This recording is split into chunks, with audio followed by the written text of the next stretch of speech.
Business man సినిమాలో ఉంటుంది ధారావి. అక్కడికి వెళ్ళి ధారావిని ఓవరాల్ ముంబైని చిచ్చుబోయించడానికి వచ్చాను, సుస్సుబోయించడానికి వచ్చానని చెప్పినటువంటి డైలాగ్. ధారావి ప్రాంతంలో ఉన్నటువంటి ప్రజల ఆస్తులు లాక్కున్నటువంటి దాన్ని పరిష్కరించేటటువంటి ప్రయత్నం, ఇదంతా ఒక పెద్ద ఎగ్జిబిట్గా చేసుకొచ్చినటువంటి అంశం. అయితే ఆ ధారావిని, అదే మురికివాడగా ఉన్నటువంటి ధారావిని వాస్తవానికి అదానికి అప్పచెప్పారు.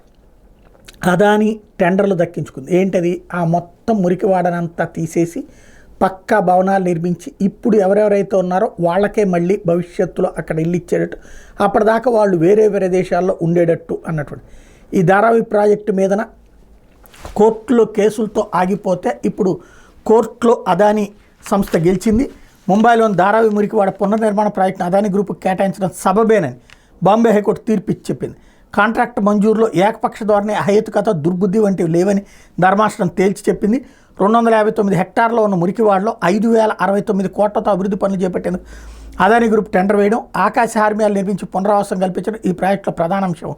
అదాని గ్రూప్కి ఈ కాంట్రాక్ట్ దక్కడానికి సవాల్ చేస్తూ దుబాయ్కి చెందినటువంటి సెక్లింగ్ టెక్నాలజీస్ సంస్థ హైకోర్టు పిటిషన్ వేసింది. నిజానికి 2018లో తామే అతిపెద్ద బిడ్డర్గా నిలిచామని, కానీ ప్రభుత్వం దాన్ని రద్దు చేసి మళ్ళీ టెండర్ పిలిచిందని చెప్పింది.